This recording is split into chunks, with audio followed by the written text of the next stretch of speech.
Paano kung sabihin ko sa'yo na wala, kahit isa, ang mas mataas kaysa sa'yo? Na ang tanging tunay na hadlang sa pagitan mo at ng tagumpay ay kung paano mo nakikita ang sarili mo. Parang mahirap paniwalaan, hindi ba? Pero iyon mismo ang naglalagay ng kaunting tao sa rurok habang ang karamihan ay nananatili sa gitna ng daan. Kung naranasan mo nang maramdaman na parang may humahadlang sa'yo, nagduda sa kakayahan mo, o inisip na ang tagumpay ay para lang sa maswerte, o may kilala ang mensaheng ito ay para talaga sa'yo. Naisip mo na ba kung bakit may mga taong umaabot sa matataas na antas ng tagumpay, habang ang iba naman ay buong buhay nilang ginugol sa pag-asam at pangarap pero hindi kailanman nakarating? May isang katotohanan na marahil hindi pa naipapahayag sa iyo ng ganito kadirekta. Ang pumapagitan sa mga nagtatagumpay at sa mga naiiwan sa daan ay hindi swerte, hindi talento, at hindi oportunidad. Ito ay ang pagnanais. Isang pagnanais na napakalalim, napakainit, at napakalakas na nagiging imposible itong hindi matupad. Pinangalanan ito ni Napoleon Hill bilang ang panimulang punto ng bawat tagumpay. Alam niya ang sinasabi niya dahil mahigit 20 taon niyang pinag-aralan ng malapitan ang pinakamayayamang tao sa kasaysayan. Ang problema ng karamihan ay iniisip nilang pareho ang pagnanais at kagustuhan. Gusto nilang yumaman, gusto nila ng mas magandang buhay, gusto nila ng kalayaan, pero ang kagustuhan nila ay malamig, mababaw. Isa lamang itong maganda sana kung mangyayari. At ang sinumang nabubuhay sa ganitong klaseng pag-asa ay gugugulin ang buong buhay sa paghihintay. Ang mga umaabot sa tuktok ay iyong mga ginagawang pagkahumaling ang kanilang pagnanais.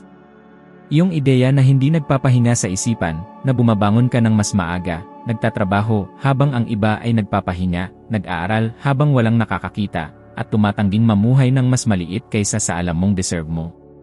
Kung iniisip mong puro inspirasyon lang ito na walang laman, hayaang bigyan kita ng totoong halimbawa.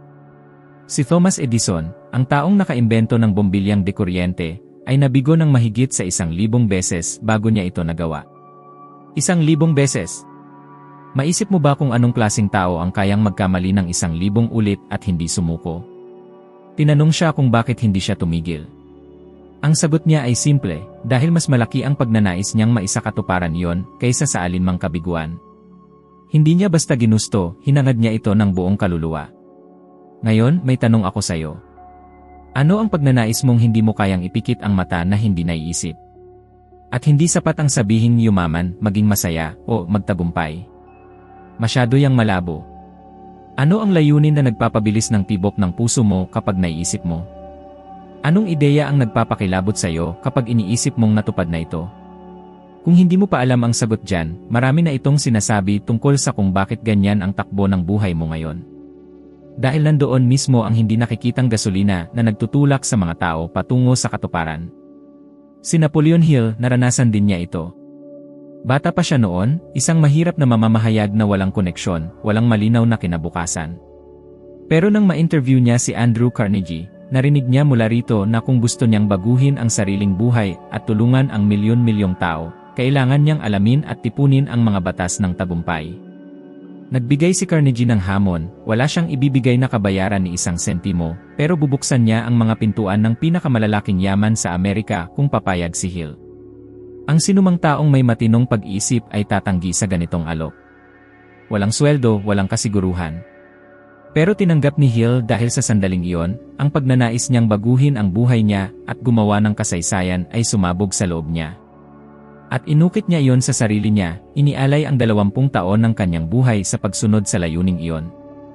Isang pag-aaral ng Dominican University sa California ang nagpatunay sa matagal ng alam ni Hill 100 taon bago pa yon. Ang mga taong isinusulat ng malinaw ang kanilang mga layunin ay may 42% mas mataas na posibilidad na makamit ito.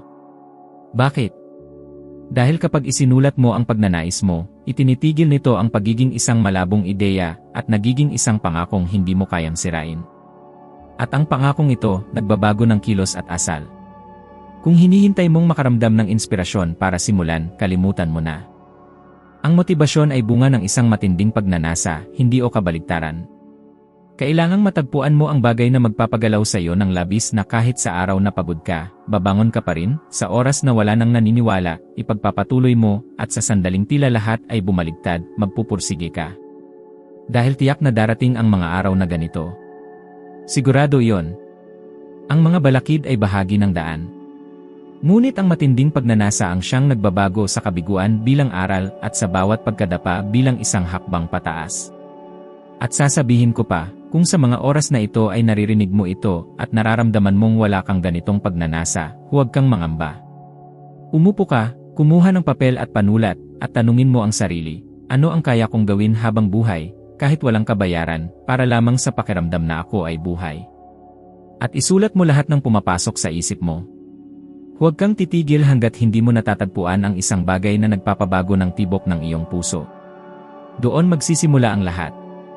Sapagkat ang kaibahan ng mga taong nagbabago ng landas at ng mga nananatiling nanonood habang ang iba ay nagwawagi, ay isa. Ang ilan, maaga pa lang ay natuklasan na kung ano ang talagang gusto nila.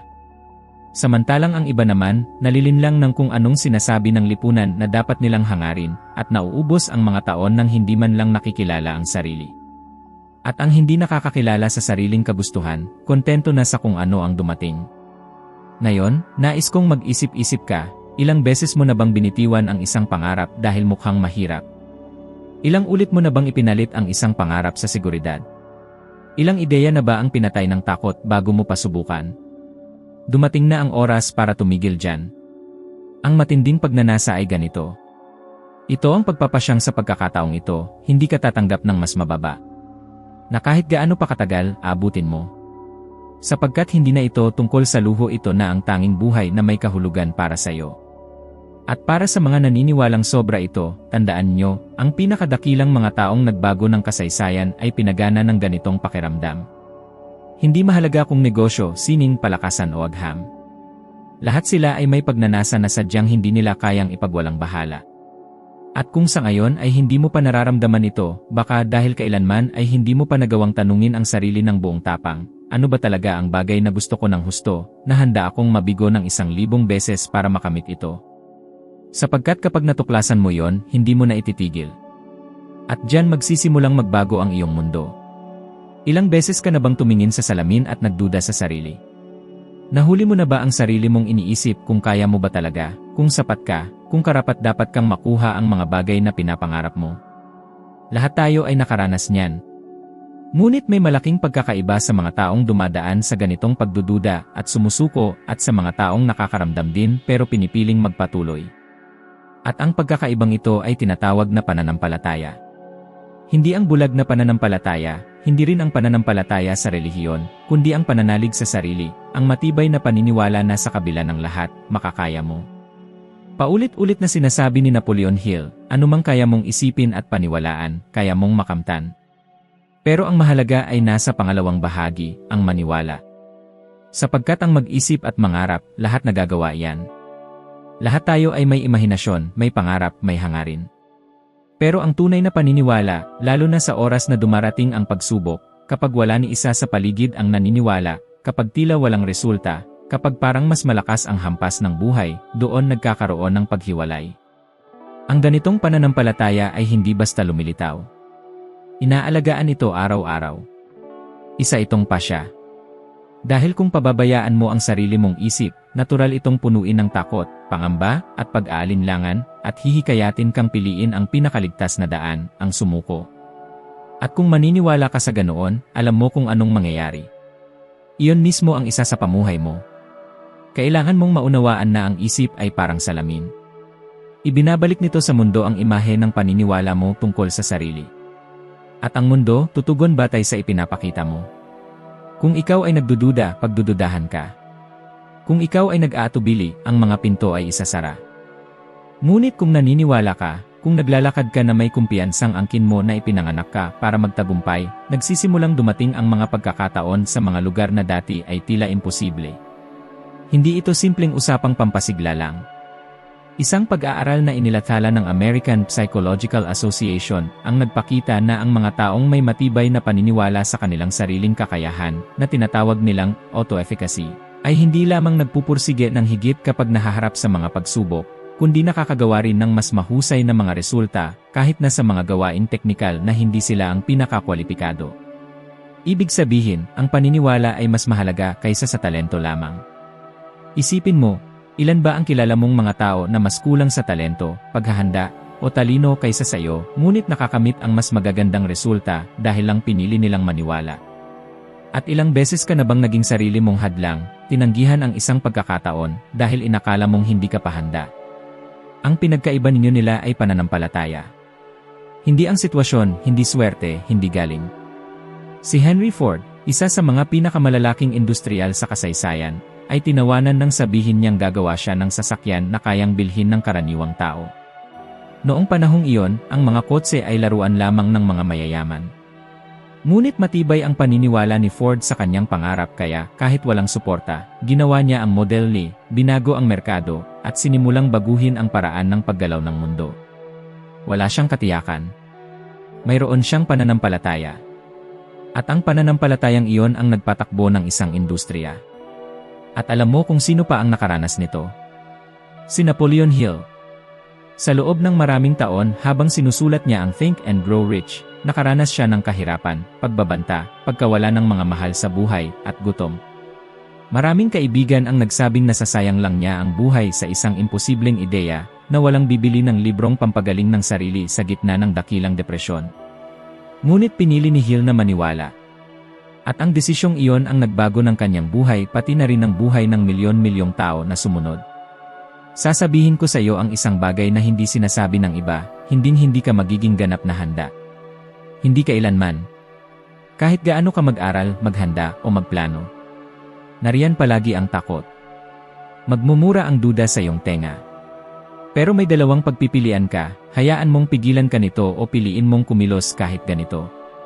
Dito nasusubok ang pananampalataya. Hindi kapag maayos ang lahat. Kundi kapag tila lahat ay laban sa iyo. Kapag nasa utang ka, kapag pumalya ang proyekto, kapag palaging tinatanggihan, kapag naglaho na ang lahat ng suporta. Dito lumilitaw ang mga higante. Dahil, taliwas sa inaakala mo, ang tagumpay ay hindi para sa mga hindi natatakot. Para ito sa mga natatakot pero kumikilos pa rin. At kung gusto mo ng totoong payo, simulan mo na ngayong araw ang pagtatayo ng pananampalatayang iyon. Araw-araw pagising mo, tumingin ka sa salamin at ipahayag kung sino ka at hanggang saan ang mararating mo. Sa simula, parang katawa-tawa ito. May boses na sisigaw sa loob ng iyong isipan, sino ka ba para dito? At dito ka sasagot, ako ang nagdedesisyon kung sino ako. Manalig ka sa iyong sarili kahit walang ibang maniwala. At kung ngayon ay hindi mo pa makita ang dahilan para maniwala, maniwala ka dahil ikaw ang nagdedesisyon.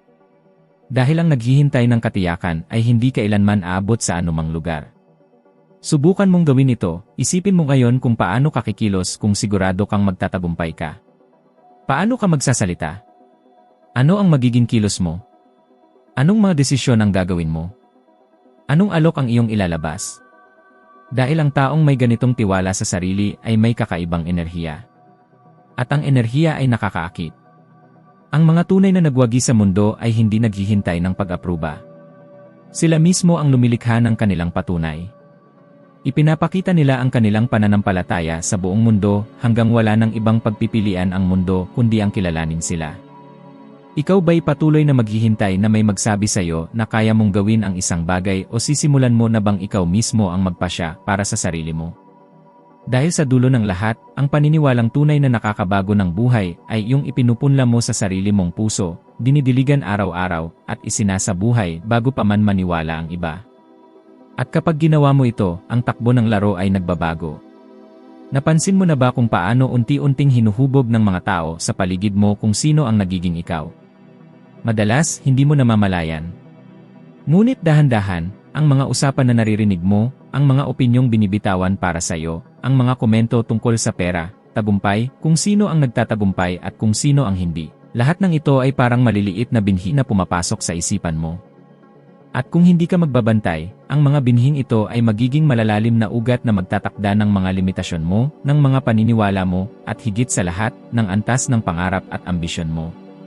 Mahigit 100 taon na ang nakalipas nang matuklasan ito ni Napoleon Hill. Napansin niya na wala ni isa mang matagumpay na taong nakilala niya ang umabot sa tuktok ng mag-isa. Lahat sila, walang kahit isang naiba, ay kabilang sa mga grupo, kapaligiran, o lupo ng impluensya kung saan walang puwang ang pagiging karaniwan. Pinangalanan ni Hill ito bilang mastermind, isang samahan ng mga isipan na sabay-sabay na nakatutok sa pag-unlad, sa pag-abot ng mataas na ambisyon, at sa hindi pagtanggap sa kung ano lang ang meron. At ito ay hindi basta teorya ng motibasyon, kundi isang ugali ng tao na napatunayan na. Noong taong 29,000, isang pag-aaral mula sa Harvard Medical School ang naglabas ng datos na ang emosyon, asal, at maging ang antas ng kaligayahan ng isang tao ay lubos na naapektuhan ng mga taong madalas niyang kasama, at kadalasan ay mas malaki pa sa inaakala natin. Kapag sobra kang nagtatagal sa piling ng mga negatibong tao, reklamador, at laging may problema sa lahat ng bagay, unti-unting umaayon ang utak mo sa ganoong sistema. Tinatanggap nitong iyon ang normal. At kapag ang abnormal na gawi ay naging normal sa'yo, humihinto ka na sa pag-question, sa pangangarap ng malaki, sa pagiging hindi kontento sa kakaunti. Ngayon, isipin mo ang kabaliktaran. Ano kaya kung araw-araw mong nakakasama ang mga taong malawak ang pananaw? Yung mga nag-uusap tungkol sa oportunidad, negosyo, mga proyekto, mga ideya, kung paano pa pwedeng gumanda ang buhay, at kung paanong pwede kang lumikha ng bago para sa sarili mo. Imposible na manatili kang nakatigil. Dahil ang enerhiya ng mga ganoong tao ay hihilahin ka paitaas. Tuturuan ka nilang makita ang mga posibilidad na dati ay akala mo imposibleng maabot. Kung sa ngayon nararamdaman mong parang nakakulong ka sa paulit-ulit na siklo, tingnan mo kung sino ang 5 tao na pinakamatagal mong kasama. Sila ba ay mga taong tuwang-tuwa sa bawat tagumpay mo o sila yung nagtatawanan kapag nagbabahagi ka ng matayob na plano? Sila ba ay mga taong nakikisabay mangarap o yung paulit-ulit na nagpapaalala ng mga panganin? Dahil, tanggapin man natin o hindi, unti-unti kang nagiging katulad ng karaniwang ugali ng mga taong iyon. At ganoon ito kalakas na minsan, sinasabi ni Napoleon Hill na kung wala kang mastermind sa buhay mo, para mo na ring sinasabotahe ang sarili mo. Dahil gaano man katibay ang isipan mo, ang tamang o maling kapaligiran ang huhubog sa'yo. Isang malinaw na halimbawa nito si Henry Ford. Madalas siyang makipagpulong kay Thomas Edison at sa iba pang mga inventor at inobador noong panahon niya. Bakit kaya? Dahil kahit isa siya sa pinakamakapangyarihang tao sa mundo noon, alam niyang hindi siya dapat pumaligid sa mga taong puro papuri lang at takot sumubok. Kailangan niya ng mga taong kayang hamunin ang isipan niya. Naiintindihan mo ba kung gaano ito kahalaga? Kung ang mga bilyonaryo at henyo sa kasaysayan ay nauunawaan na dapat nilang palibutan ang sarili nila ng mas magagaling, mas matatalino, at mas matapang na mga tao, sino tayo para baliwalain ang prinsipyong iyon?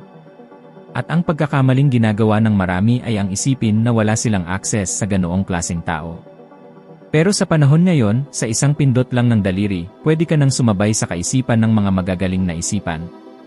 Mga libro, mga video, mga podcast, at mga social media account. Kung hindi mo sila kayang makasama ng personal, hayaan mong maging pagkain ng isipan mo ang ganitong klaseng kapaligiran, kahit virtual.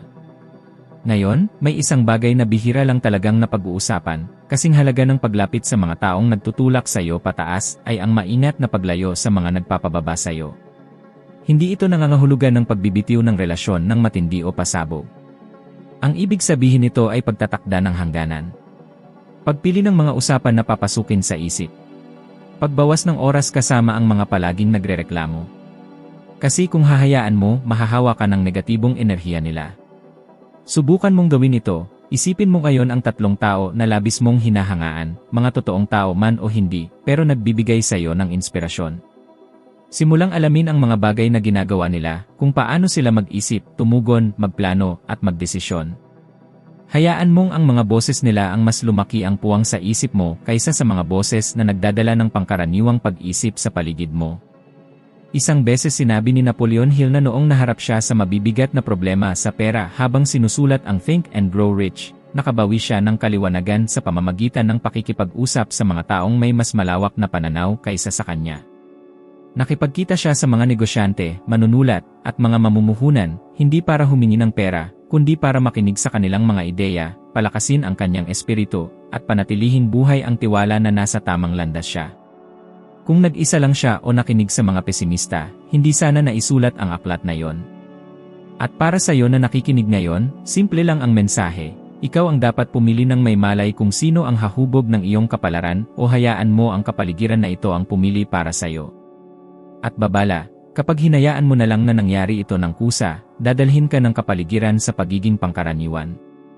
Piliin mong kasama kung sino ka maglalakad. Mag-invest sa mga relasyon na nagtutulak sa iyo pataas. Bumuo ng sarili mong daloy ng positibo at malawak na pananaw na enerhiya. At kung wala ka pang ganoong mga tao sa paligid mo ngayon, simulan mong likhain ito. Kasi sa sandaling kumilos ka, sisimulang dumating ang mga tao at oportunidad. Ganito na ang takbo ng buhay noon pa man. Ganito rin ito magpapatuloy. Ang pinakamalaking bitag na pumipigil sa mga tao na maabot ang buhay na gusto nila ay hindi kakulangan sa kakayahan, pera, o pagkakataon. Ito ay ang pag-aalinlangan. Ang hindi kakayahang magdesisyon. Ang ugali na maghintay ng tamang panahon, perpektong kondisyon, o katiyakan na magiging maayos ang lahat bago kumilos. At sasabihin ko sa iyo ang isang bagay na marahil kailangan mong marinig ngayon, kahit masakit, ang tamang panahon ay hindi darating kailanman. At ang mga sobra sa paghihintay ay naiiwan sa likod.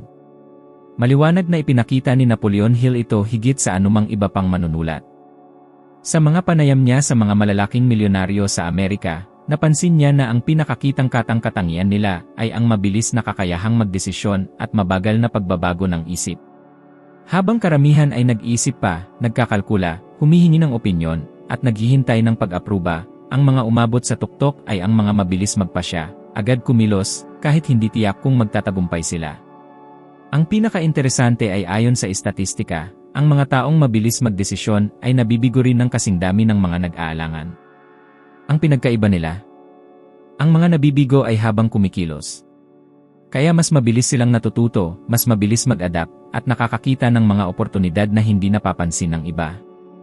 Kung magmumuni-muni ka, maalala mo ang mga sandaling nag-atubili ka. Alam mo yung alok na dumating at pinagpapabayaan mong sagutin. Yung kurso na gusto mong kunin pero ipinagpaliban. Yung proyekto na nasa isip mo pero hindi mo sinimulan. Bawat isa sa mga desisyong hindi ginawa ay isang pagkakataon para sa paglago na nawala sa iyo. At ang mahalagang tandaan, hindi ito nangyayari ng sabog o kitang-kita kaagad. Hindi ito napapansin sa sandaling iyon. Ang buhay ay dumadaan, ang mga araw ay nagiging taon, at sa paglipas ng panahon, mapapansin mo na nakatira ka sa isang rutina na hindi mo talaga pinili, ngunit unti-unting nabuo dahil sa mga desisyong hindi mo ginawa. Isang kwento ang ibinahagi ni Hill tungkol sa kanyang kabataan nang tanggapin niya ang isang alok mula kay Andrew Carnegie na ialay ang 2 dekada ng kanyang buhay upang pag-aralan ang mga lihim ng tagumpay at sumulat ng isang aklat na magbabago sa kapalaran ng milyon-milyong tao. Ngunit may isang mahalagang kondisyon, nais ni Carnegie na agad niyang bigyan ng sagot ang alok nang walang palugit na pag-isip. At ang nalaman ni Hill pagkatapos ng ilang taon ay isang pagsubok pala yon. Naniniwala si Carnegie na ang taong nagdadalawang isip kapag may malaking pagkakataon ay hindi karapat-dapat maging pinuno. Agad-agad tinanggap ni Hill ang hamon. Wala siyang pera, walang kasiguruhan, at hindi niya alam kung saan hahantong ang desisyong iyon. Kung hindi siya nagpasya ng mabilis, malamang hindi mo naririnig ang mga ideyang ito ngayon. Kailangan mong maunawaan na ang paggawa ng desisyon ay kapangyarihan. Kapag nagpasya ka ng matatag, nagbabago ang iyong utak. Humihinto ito sa pag-aaksaya ng enerhiya sa walang katapusang pag-iisip ng mga posibilidad at nagsisimulang ituon ang pansin sa aksyon. Binabago nito ang chemistry ng iyong katawan. Tumataas ang antas ng iyong dopamina, lumalakas ang iyong tiwala sa sarili, at pumapasok ka sa estado ng pagkilos. Kaya ang mga malalaking negosyante, atleta, at mga leader ay nahuhumaling sa paggawa ng desisyon. Hindi dahil alam nila ang lahat, kundi dahil natuklasan nilang ang kalinawan ay hindi dumarating bago ang aksyon, kundi pagkatapos nito. Ang kumikilos ay yaong nagdedesisyon. At ang nagdedesisyon ay yaong may tapang harapin ang hindi komportableng duda. Naisip mo na ba kung ilan ang mga pagkakataon na nawala sa iyo dahil natagalan kang kumilos? Ilang proyekto ang naiwang nakatabi? Ilang kahangahangang ideya ang naisakatuparan ng iba dahil masyado kang nag-analisa? Ginagantimpalaan ng buhay ang katapangan, hindi ang sobrang pag-ingat. Kung pakiramdam mo ay palaging naghihintay ka ng tamang pagkakataon, ipapahayag ko sa iyo ang sikreto, walang perpektong pagkakataon. Hindi kailanman nagkaroon. Ang mga dakilang visyonaryo, yaong nagbago ng kanilang buhay at ng buhay ng milyon-milyon, ay hindi kumilos kung komportable ang lahat. Kumilos sila sa gitna ng kaguluhan. Sa panahon ng dakilang depresyon, habang natatakot ang karamihan, ilan sa mga pinakamatatag ay ginamit ang pagkakataon upang makabuo ng mga kayamanan. Dahil habang ang iba ay naghihintay, ang ilan ay kumikilos. Ngayon, isipin mo kung paano ang iyong buhay kung sa bawat pagdadalawang isip, agad kang nagpasya na ituloy ang hakbang. Hindi mahalaga kung iyon ang pinakamahusay na desisyon. Dahil ang pinakamasamang desisyon ay ang hindi mo kailanman ginawa. Ang gumagalaw ay nagkakamali, nagtatama, natututo, at umuunlad. Ang naghihintay ay puro pagsisisi lamang ang naipon. At nais kitang hamunin ngayon. Sa loob ng 3 araw, sa bawat pagkakataong may kailangang pagpilian, maliit man o malaki, magdesisyon agad-agad. Sanayin ang iyong isipan na kumilos. Huwag magtanong ng paano kung. Magpasya. Tanggapin ang hindi komportableng pakiramdam. Dahil sa bawat desisyong ginawa, lalaki ang iyong bilis at kumpiyansa, at mapapansin mo kung paano tutugon ang buhay sa mga taong handang kumilos. Sapagkat sa huli, ang mundo ay para sa mga nagdedesisyon. Walang sinuman ang nakahihigit sa iyo, maliban na lamang kung papayagan mo yon. Ang tagumpay ay hindi para sa pinakamatalino o sa pinakaswerte, ito ay para sa mga matatag ang loob. Para sa mga may naglalagablab na hangarin, tunay na naniniwala sa sarili, pumapaligid sa tamang mga tao, at higit sa lahat, mabilis gumawa ng desisyon kahit walang kasiguruhan. Ito ang pagkakaiba ng mga taong nakakamit ng tagumpay mula sa mga taong nangarap lamang. At kung naramdaman mong ang nilalaman na ito ay para sa iyo, huwag kang titigil dito. May isa pang video na naghihintay sa iyo sa screen, handang tulungan kang umakyat sa isa pang hakbang sa paglalakbay na ito. Isa pa itong hakbang upang maging 1% na mas mahusay kaysa sa kasalukuyan, at pinapangako kong magdudulot ito ng pagbabago. Maraming salamat sa pagsama sa akin hanggang sa puntong ito. Magkita-kita tayo sa susunod na video.